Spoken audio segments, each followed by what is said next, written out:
All right, guys, so welcome to English 079. It is September the 14th. I hope you had a good weekend, and I hope you're doing good this week. So, like I said in Comp 1, I don't know if you were there for this, and if not, I'll just kind of reiterate what I was saying in Comp 1. Last week, whenever I sent out the video files to you guys, because we didn't get to meet last week because of Labor Day, I realized that I was, it probably would be easier for you, and I probably can actually help you more if you have problems if I just send out these videos all at once on Monday instead of making you meet with me, at 1 or 2 or whatever time people meet with me. I'll still be in my office during this hour, so the 2 o'clock hour, I will still be in my office.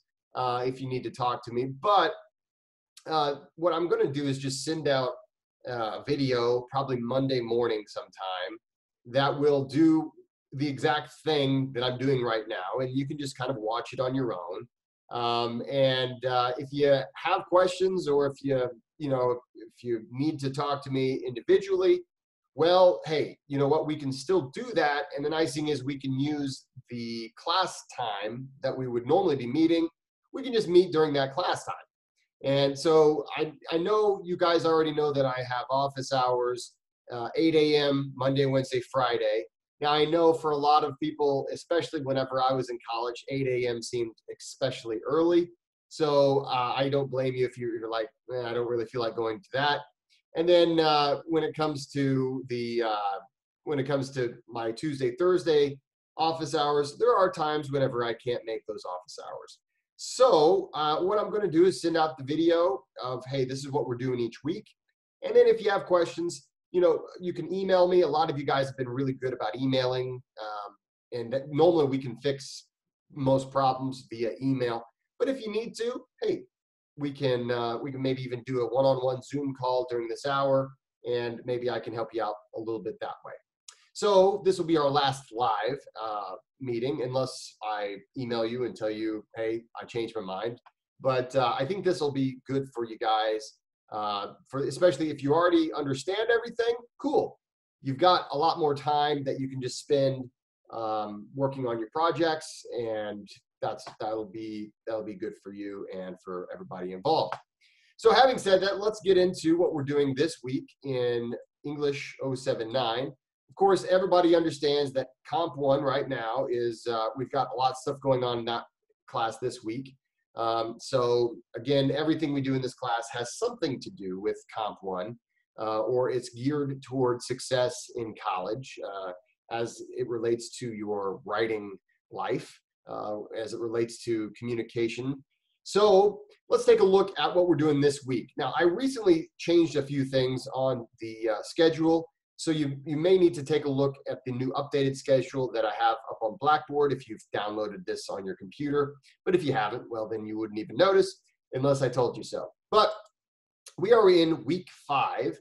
So in this week, in addition to what you're doing in Comp 1, okay, so that's going on in Comp 1, I am going to ask that you go ahead and read the next reading, and that's going to be Love in the Age of Like. And I'm going to ask that you do the critical reading activity, which is, of course, the reader's guide, the reading guide.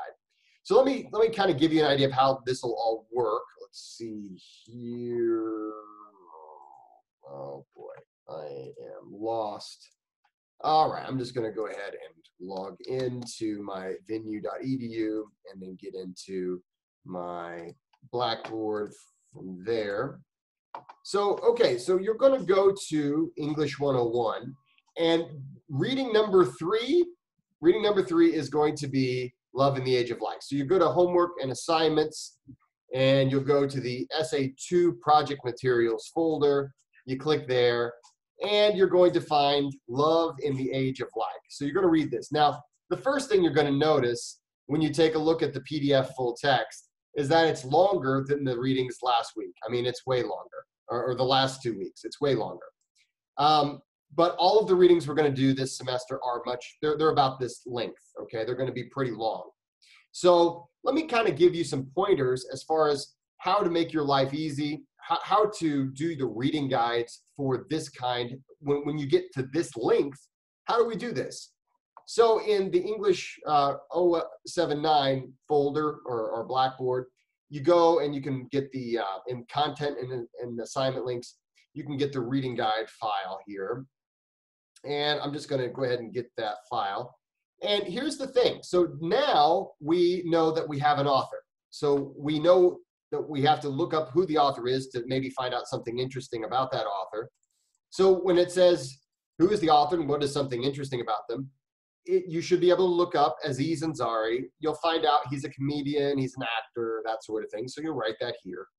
Who is the author's intended audience? Well, for this particular one, you're going to read it, and you should, and I'm giving you a little too much help here, but I want you to succeed. I want you to, you're going to do enough work, let me guarantee you that.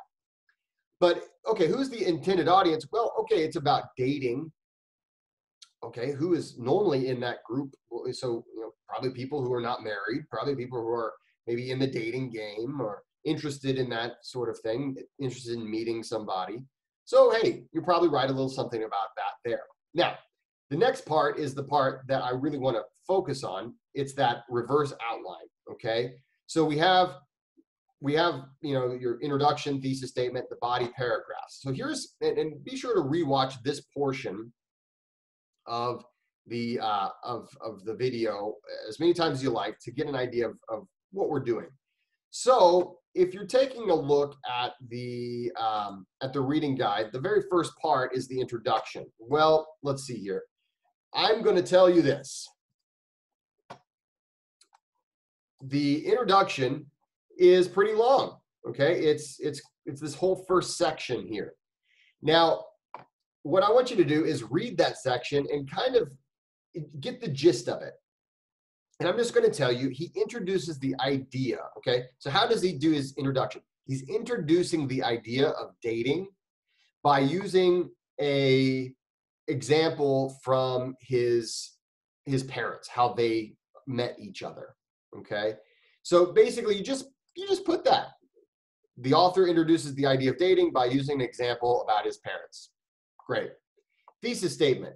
Now, I want you to look in this first section, but I'm going to tell you it's probably going to be somewhere in the last few paragraphs of that first section.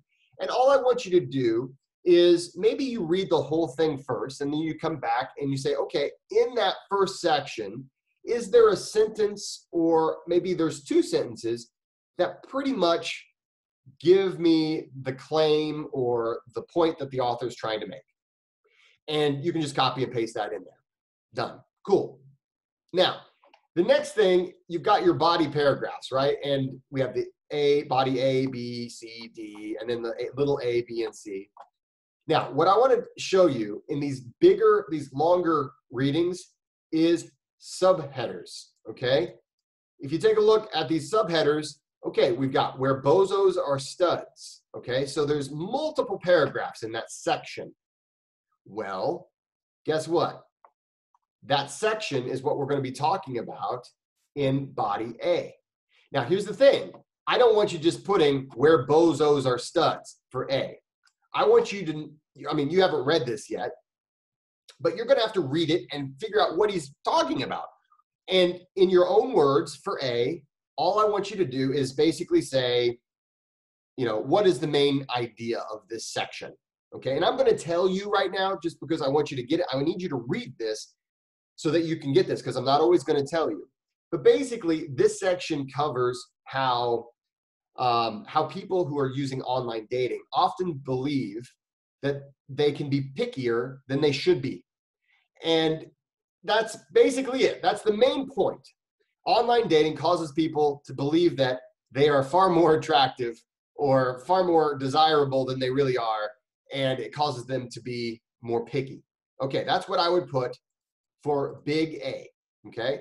Then, the thing is, in these sections, he's giving you little stories, little examples, for instance, and that's what you're going to put in the little letters. Like, one of the little stories that he gives is about a friend of his who he's looking at his online dating app, and he sees someone who normally in regular life, he would be head over heels attracted to, but because she liked the wrong sports team, he's like, nope, nope, I can do better. And so that is, for little a, I would put that. And then if there is another example he gives, maybe put that for little b. And if he gives a different example in that same section, cool, little c. Done. Okay, cool. We're done with bozos or studs. We're moving on to soulmate versus laundry detergent. Okay, again, you're going to need to read the whole thing to know essentially what is the main point that he's making in this section. Okay, now I want you to read it, but again, I'm going to tell you in this section, he's making the point that since we have online dating, we feel like we have far more options than we used to have. It used to be that you would only have a few options in your small town or whatever. But in the modern dating life, we feel like we have so many options that it's hard for us to make a decision.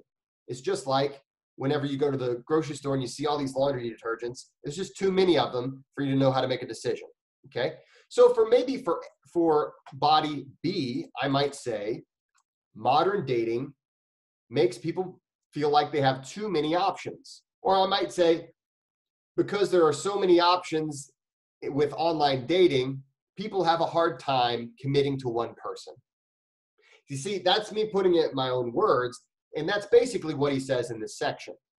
And then I'm going to read, I want you to read it, but he's going to give some examples. One of the examples he gives is about detergents, okay? And he gives a few other examples. Does he give 3 examples in every section? No. So you don't feel like you have to do A, B, and C for every single section. But he is going to give examples. Okay, cool. Done with that section. Now I'm moving on to the next section. And I'm only reading his stuff. I'm not reading this lady. She wrote another article that's there. You don't have to read hers.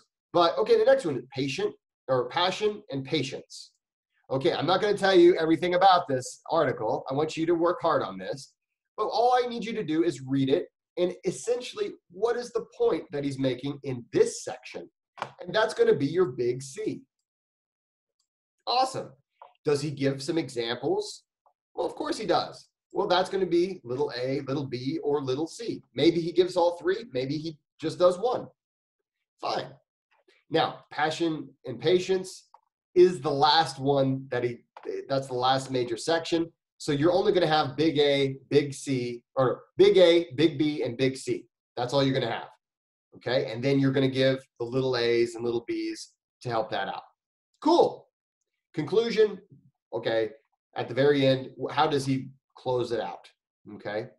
Just observe. Try to learn from how he's doing it. And then you're going to answer these questions. These are pretty easy to answer. Just do your best. And then, of course, you're going to, if there's some words, make sure to do that part as well. And you'll be done. That's all I'm asking you to do this week for English 079. Except, well, I am also asking you to do your journal entry. By the way, you guys have been doing a really good job on your journal entries. So kudos to you on those journal entries. Let's see, where am I? There I am. I've got so many windows open, it's ridiculous. Okay, so that's all I'm asking you to do for English 079. Read Love in the Age of Like and do your writing guide, okay? And just like last time, you'll hand it into the same place. You go to week 5 already. It's crazy. Reading process guide 3, right there. Just hand that in there. Boom, you got your points, okay? We're going to do the same thing with the next reading on the following week, but this week, that's all I want you to focus on, okay? Just do that and your reflective journal for week 5, which is reflective journal number 4, okay? And that's all you have to do for English 079 for this week. There is one thing I do want to add, though. So okay, those are the things that are due. The other thing I want you to do is you do need to hand in your summaries 1 and 2 to this class. You're going to hand those summaries into both English 101 and to English 079. Some of you guys already did that. Hand summaries in here, okay? So I want you to make sure you've handed it into English 101 and to English 079. Every single summary we do will be due in both classes. When you hand in a summary to this class, I give you 100% credit just for handing it in. When you hand it in to English 101, I do have to grade it, okay? So I do have to kind of nitpick a little bit in English 101. But basically, you're going to hand it into both classes. Okay, so just as a review, this is what's due at the end of this week. Again, if you haven't handed in Summary 1 and Summary 2 to English 079, make sure to do that. The other thing I'd like you to do is you're going to read Love in the Age of Like, and you're going to fill out the reading guide for Love in the Age of Like. Then you're going to go and you're going to do your reflective journal for this week. And that will be number 4. And that's it. That's it for this week. And from now on, I'll just send you some, I'll send you videos so you don't have to show up at 2 o'clock. And you can just take a look at those videos first thing Monday morning. And if you need to talk to me, you can email me anytime during that day. And if we need to, we can always meet up via Zoom. And if not, you can just go about your life and enjoy your classes and have a great week. So guys, thanks so much for being here. If you have questions, please feel free to email me. I'm going to stop this share here. Please feel free to email me if you have any questions. If not, guys, have a great rest of your week. I guess since this is a live session, if you have any questions, you can put them down in the box below. But if not, guys, you can rewatch this video. I'm going to post this later on tonight. Let's see. I may actually have to post this one tomorrow. I've got a bunch of appointments tonight. But I'll be posting this soon. And you guys can go ahead and rewatch all of the instructions that I just gave. All right, guys. Thanks so much. Can we turn in the summaries by Friday? Summary 1 and 2? Yes. I think they were due already. No, I'm talking about the ones in 079. Like we already turned them in to Comp 1? Yeah. So Okay. you want that done by Friday? I mean, it's the same thing. So if you've already got them done for Comp 1, just hand them into 079. It's the exact same thing. I just want to hand them in to both classes. Okay. So yeah, if you want to hand them in by Friday, that's fine. But you've already got it done, so you might as well just hand it in. Yeah. Okay. Okay, awesome. Thanks for that question. Any other questions? Okay, guys, if you have anything come to mind, I'll be available via email. If not, guys, have a great rest of your week, and look for my video next Monday. All right, guys, have a great week. Bye-bye.